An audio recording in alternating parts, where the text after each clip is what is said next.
Hello, I'm Charlie Brooker and you're watching Screenwipe, a programme all about television, and that's about all we've got time for this week, so bye!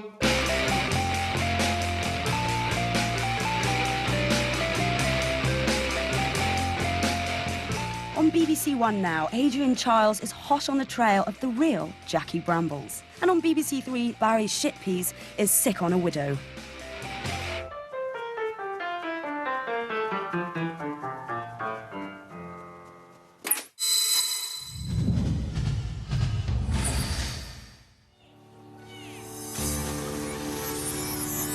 Now on BBC Four, Victoria Corran's close to the edge.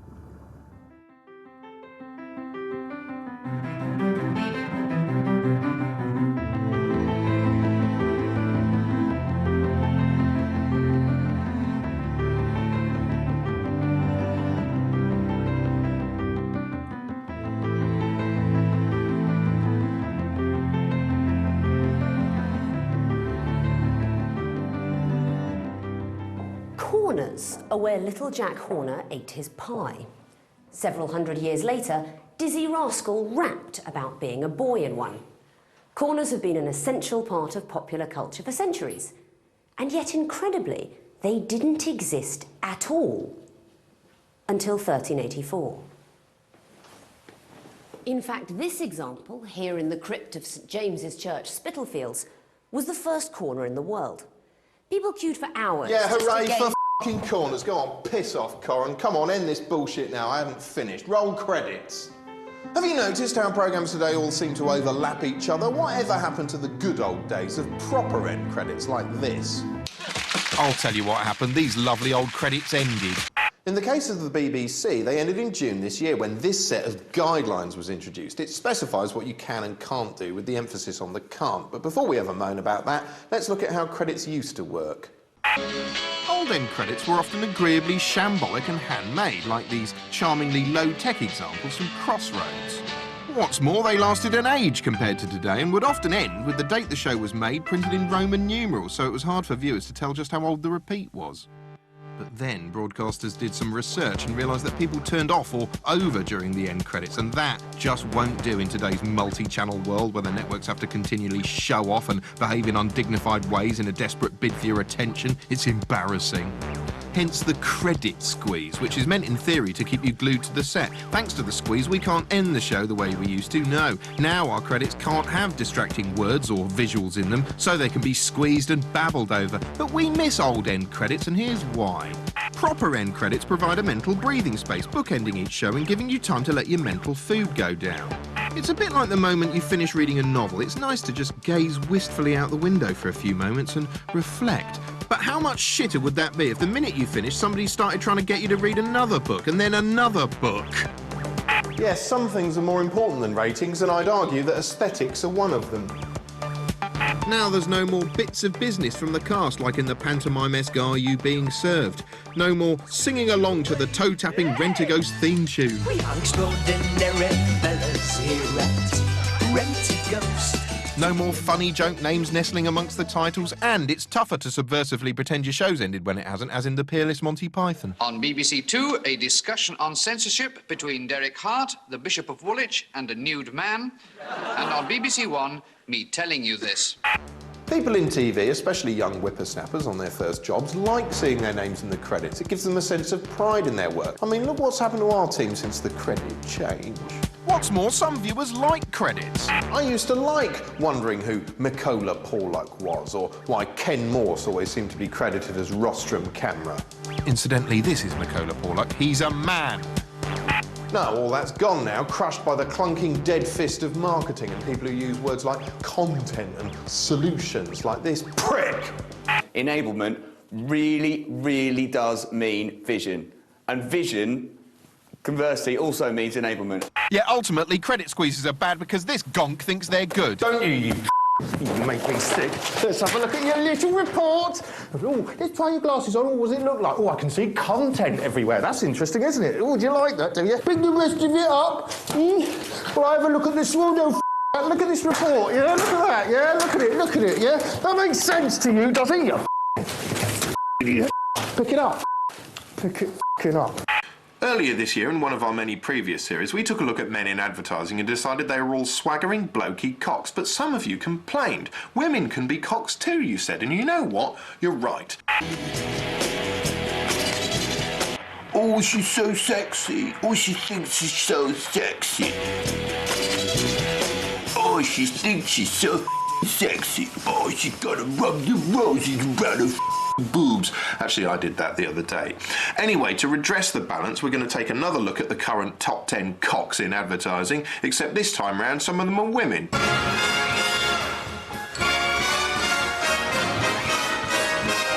At number 10, a she-cock as pretty as her name suggests. I'm Nadine Baggott, celebrity beauty editor. And it can Why, Miss Baggott, without the sack on your head, you're passable. There's a beauty product that's been splashed across page after page of magazines and newspapers. I've splashed across page after page of magazines and newspapers in my time. Now Ola Regenerist is the worst kept secret in beauty. Yeah, and whose fault is that, you terror hawk? At number 9, ooh, someone's life's been changed by diet snacks. Who says you can't lose weight and enjoy yourself? Bobby Sands? I'm munching on chocolate bars. You're not. I'm snacking on pretzels. There's something weirdly bleak about this. If you've got so little going on in your life, you're astounded by snacking on pretzels, you might as well be dead. At number 8, Mr. Vinwood Jonesington Smythe thoughtfully minds his language. Ah, what? The sheep. Oh, no. I'm in the village of... I have no idea. Good job he wasn't driving through shit on Tweed.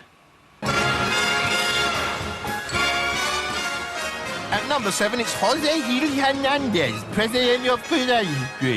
Hi, I'm Jose Luis Hernandez, president of Polaris World. Hello, I'm your new neighbour.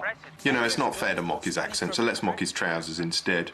To keep our prices If competitive. you want to hitch those pantaloons a bit higher, we can still see your neck. Men will do anything for sex. They'll lie, they'll cheat, they'll listen to women. All this just for the chance to expel some fluid. How pointless. Nevertheless, as the Italians say, the men are the luck of the fucking.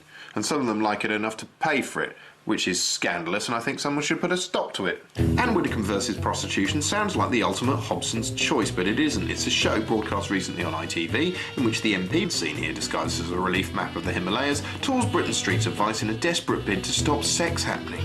To do so, she uncovers the curb crawlers and confronts the hookers themselves. My name's Anne Widdecombe from ITV, and I'm making a programme about prostitution, and I wondered what your view on the subject was. Depends if you're offering anything. We don't pay for views. Well, she certainly wanted paying for her views. I wonder if she wants paying for anything else. In a bid to understand what makes the punters tick, Widdecombe speaks to one, namely this bloke, Piers Hernu, former editor of Front Magazine and self-confessed prosy hound. Well, initially I did it out of curiosity. Yeah, I wondered what my dick would look like going in and out of a prostitute. You view street prostitutes. You haven't just gone for the upper-class call girl. You view street prostitutes. Did you think about their lives when you were using them? Yes, I did. Sorry, was that before or after you'd come? Still no nearer to solving the world's oldest profession, Anne carries on trying to talk street girls out of plying their wares, confronting pimps, and even visiting a brothel. So I'm off to see the madam. The wonderful Madam of Whores. Chantal didn't want to be recognised, and even asked for her voice to be disguised. But it looks like they went one further and got Lenny Henry to play her as a comic character. You wouldn't want a daughter to come into this, would you? No! God, no! I'll kill her! Here we see Anne pretending to understand what Len is saying. And the ladies, they earn. They earn money. About 2:30? Then Anne drives around for a bit in a car only marginally bigger than she is, so she looks like a sort of angry robot beetle on a mission from God, and ultimately fails to offer any concrete solutions, because what she mainly did was disapprove. Next morning, the results of prostitution. Condoms, needles, crack cans. Ugh, horrible. Oh, I don't know, there's a certain tragic beauty going on there. I call this one Death of a Yellow Fun Tube. Anyway, with ITV1 having established that prostitution is grubby and wrong, it's down to spunky ITV2 to make the case for the defence by saying that no, actually, it's just a cool lifestyle choice. Secret Diary of a Call Girl is a glossy aspirational drama based on the blog and subsequent book written by Belle Dujour, an anonymous London call girl, and it stars none other than wholesome girl next door Billie Piper. Escort, hooker, prostitute, whore, I don't mind what you call me. Except now the girl next door's all grown up and doesn't care who knows it. I always use men's deodorant. I never wear perfume. The professional never lets her client leave smelling of woman.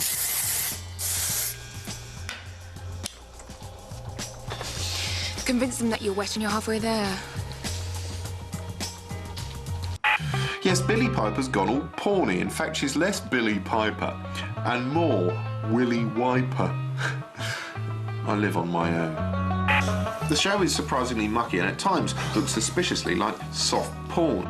Anyway, the main difference between this and traditional soft porn is that this feels like it's mainly aimed at women. There's a sort of empowerment through being for money sort of argument going on.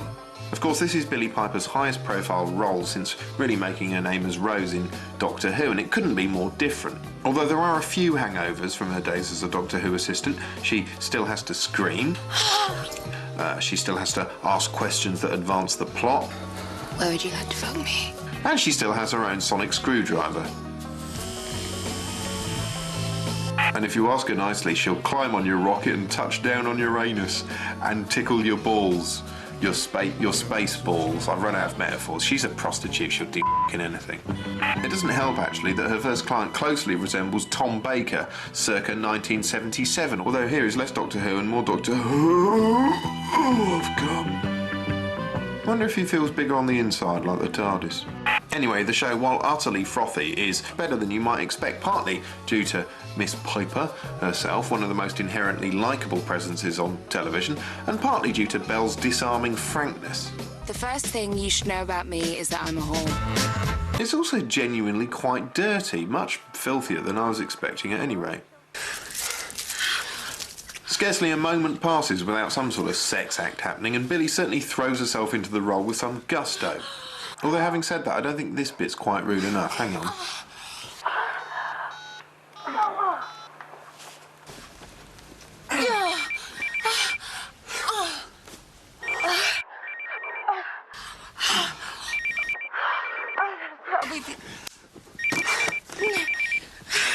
Billie, could you raunch this bit up a bit? Maybe pull his bum cheeks apart so we can practically see up his flu? No problem. No problem. Thanks. Okay. Yeah, that's better. There's a strange tension at work on the show. On the one hand, it's portraying Belle's life as glamorous and alluring, but on the other, there are reminders that her life isn't without consequence, which I suspect will increase in intensity as the weeks go by, because we love a morality tale, us Brits, especially if it's disguised as a fest. Now here's comedian Richard Herring talking about a large man and a small man. It may seem weird to some people that I, a 40-year-old man, am obsessed with a programme that some people would argue is for children. About 3 or 4 years ago, I was waking up early in the morning, and to try and just pass the time before I could go back to sleep again, I'd put on the TV, and that's where I discovered Big Cook, Little Cook. Basically, a normal-sized man and a small man run a cafe together. There's nothing... It's the classic setup of a TV show. He is Big Cook and he is small. Friends in our cafe, we cook for them all. It's a very weird partnership, and it's difficult to work out how they got together. And what's weird is that Big Cook has an unusual name, he's called Ben, but Little Cook is called Small, which I think seems rude. Sorry, Ben. Small, would you like to play catch with my beach ball? Oh, yes. Come on, then. 1, 2, 3. Hang on, Ben. I can't catch that ball. It's far too big for me. Every day, someone will come to the cafe, usually like a fairy tale character or just, you know, like a pirate or a penguin. Oh, come on, Small. We've got a customer. I'm on my way. They never talk to the customer. We never see the customer. They just hide in the kitchen looking through a keyhole at them. Wow, that's a surprise. Give us some clues. See if you can guess who it is, too. They do tend to give a meal to the person, which would be the most obvious thing. Although when the penguin was in, Big Cook suggested fish, and Little Cook went, no, he eats fish all the time, let's make him something different.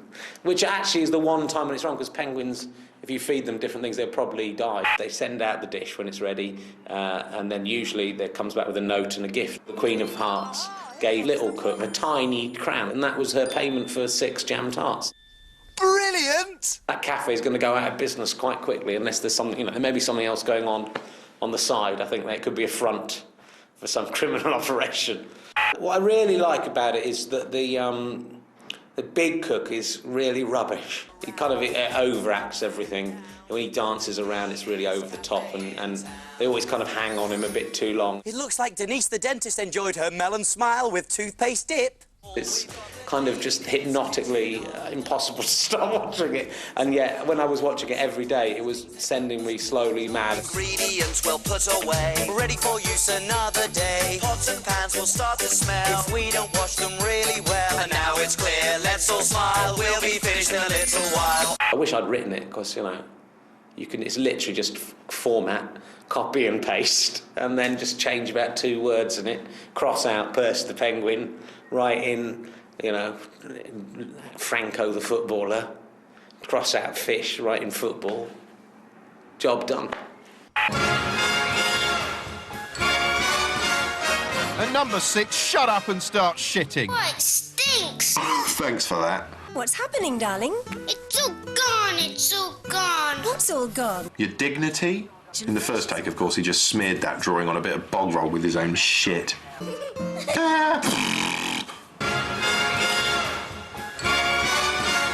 At number 5, a big hairy who does everything his sat-nav tells him to. Take the next right. This one's in here just because he pulls some of the smuggest facial expressions in history. Now, enjoy. I'm driving my car. Fucking prick.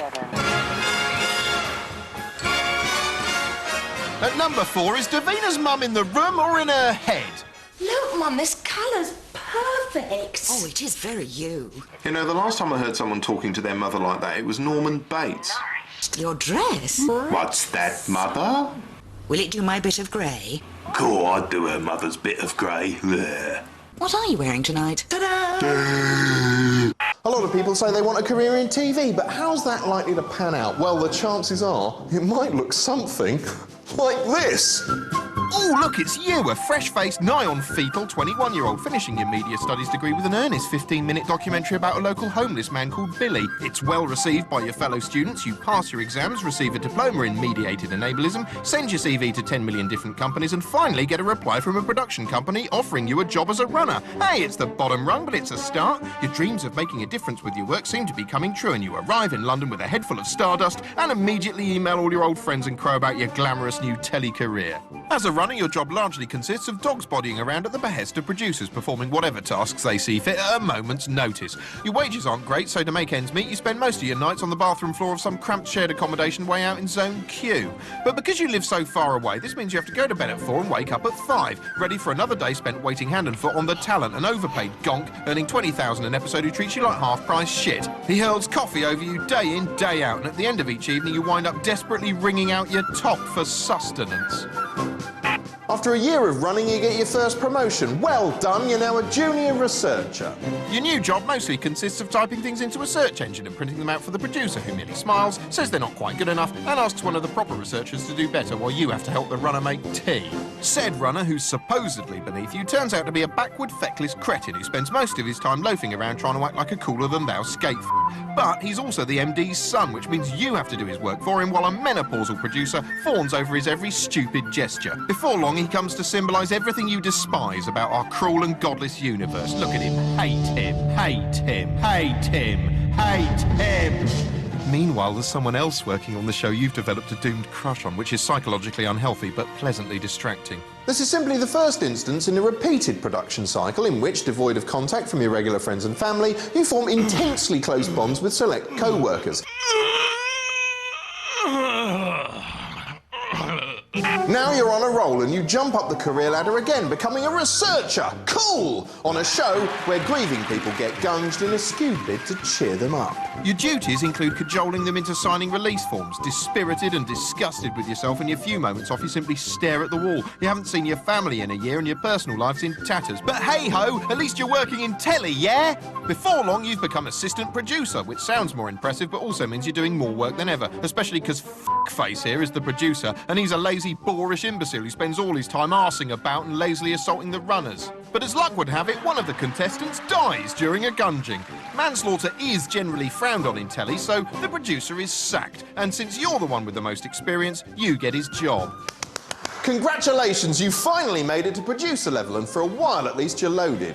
Once Series 2 of Grievers Get Gunged is over, you're out of work, scouring TV job websites and small ads. You eventually get a job in development and spend 6 months brainstorming a series of grief tormentation formats in which the recently bereaved are poked in the eye, goaded with sticks and so on. Soon you're pitching a despicable show to a commissioner who looks familiar because lo and behold it's nepotist shithead boy. Unfortunately he likes it and the new show, Sick on a Widow, becomes a ratings hit. You end up making 18 consecutive series of it while your dream of making serious programming flies ever further out of reach. Eventually the public tire of cheery abuse of the grieving and you find yourself pushing 40 with a string of broken relationships behind you and no career path stretching out ahead. You approach every production company you can think of, begging for a job, but by now in telly terms you're hopelessly over the hill. With no family or lovers to speak of, your sole entertainment is flopping on a sofa bitterly watching programmes, squinting at the names of your more successful co-workers in the credits, which thankfully you can't f***ing read because of credit squeezing. And that's exactly how TV works. Now here's a very quick cartoon from the men at fatpie.com. Psst, we've got an update. Phase 2, conversation, association, integrated, adverts. What's that, James? Every conversation you have will be monitored, and an appropriate advert will be chosen based on the subject matter. That sounds awfully complicated. It just means after the conversation, use your RCB box to determine your advert. Don't forget to link arms. And Service Pack 2 was dragging its sorry ass. Now, let's see. This conversation was brought to you by Data System Software Specialists. Throughout the years, TV's provided a good home for doctors. There was Dr. Kildare, Doctor Who, and the doctors in Doctors. But now times are hard and TV's responded by throwing them out on the street. Street Doctor is one of the weirdest early evening programmes you're likely to come across. A cheapo bit of schedule filler in which 4 GPs pound the nation's pavements in search of ailments on legs. In a bid to blow away the stereotype of the doctor as a bushy-eyebrowed, authoritarian grandfather clock, the GPs are introduced in the manner of a PlayStation beat-em-up. There's a hunky one, a chummy Robert Winston one, a nonchalant posy one, and a tiny little lady one. Her area of interest is women and children. Presumably because you could mistake her for either. Just to underline how different they are from boring old normal doctors who sit around in offices staring up people's bums, the street doctors wander around carrying gigantic demeaning signs with Street Doctor written on them, which make them look a bit like foreign exchange students trying to earn a few pennies advertising a golf sale. Each week they visit a different city. For instance, in this edition they're in Manchester, which looks great! Yeah, Manchester! Manchester men have the lowest life expectancy in the whole of England. Ah. More people in the northwest die from alcohol-related illnesses than anywhere else in the UK. Ooh. Heart disease and strokes are the biggest killers in this city. Yeah, but come on, it's got a shopping centre. Anyway, then it's down to business, as the docs start bothering locals to see what's wrong with them and prepare to give examinations. Hello there. Morning. You need a doctor today? I could do with one. I'll get something to see one when I have this job. Can I help you? Hopefully. Do you want to sit down there? So, what's the problem? It's my anus, Doctor. It needs inspecting now. Sadly, it isn't his anus, but his toe. Yeah, you've got what's called a hammer toe. Well, let's hope she can stop. Hammer toe. Sadly, she can't cure it there and then. In fact, the street doctors seem to spend most of their time simply referring the punters on to somebody else, presumably somebody who doesn't operate in the f***ing street. Meanwhile, across town, Doctors George and Jonty are getting warmed up. Okay, what's your problem on this nice sunny day in Manchester? Well, it's my anus, Doctor, actually. I want you to look at my anus. Sadly, it's not her anus either, just a few weird ulcers and sores she's developed, which the doctors discuss while examining her like she's an artefact on Antiques Roadshow. Yeah, can you have a look? Come on, let's have a look. she's rather small. Yeah. Actually, it really is a lot like Antiques Roadshow, right down to the haunting shots of onlookers rubbernecking away in the background. Although most of the time in Street Doctor they look appalled and saddened and disgusted and often downright unwell. And that one's dead. You know, I can't help thinking you could isolate the shots of these passers-by and display them as a kind of art exhibit on the state of the nation.